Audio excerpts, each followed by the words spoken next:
The United States has given Israel 30 days to increase humanitarian access to Gaza or risk losing military support.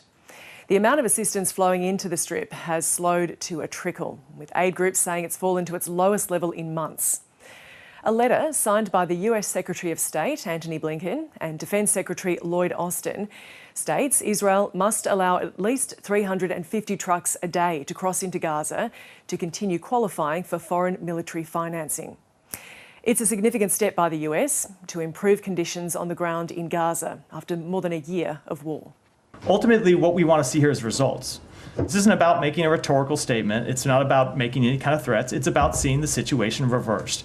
And so that the civilians in Gaza who are not getting adequate access to food and medicine and other humanitarian goods today actually see, as a result of our efforts, a change in their daily lives.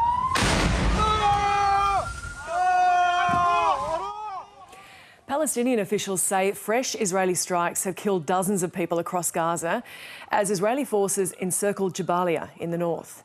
The Israeli military has concentrated its forces in the area for more than a week after it came under heavy bombardment in the early days of the war. This is the Al-Sayed family house, and this is the citizen, Ashraf Al-Sayed, and his family. Bodies are now in this area, in the area of a mosque. It is a horrible crime. A large number of martyrs are being pulled out of homes and from the streets. Israel has released video, it says, shows its troops operating and targeting terrorist infrastructure in Jabalia. It says dozens of Hamas fighters have been eliminated and weapons found. About 400,000 Palestinians remain in the area. Humanitarian groups fear Israel is planning to seal off northern Gaza to starve out Hamas, trapping civilians who don't want to or cannot leave. The humanitarian situation in the north is catastrophic as Israeli military operations there are intensifying, severely compromising people's access to means of survival. Our health partners warn that only 3 hospitals in the northern Gaza governorate are now operating and only at minimum capacity.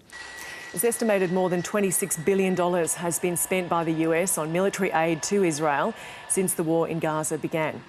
The conflict is now being fought on multiple fronts, with Israel targeting Iranian-backed Hezbollah militants in Lebanon. The US is among those calling for de-escalation and a ceasefire. But Israel says it will continue to act in its best interests. We listen to the opinions of the United States, but in the ultimate analysis, we'll make our own final decisions based on our own national interest. That's always been the case. It's the case with any country which takes the security of its citizens safely, and that continues to be the case now. And the US understands that fact as well.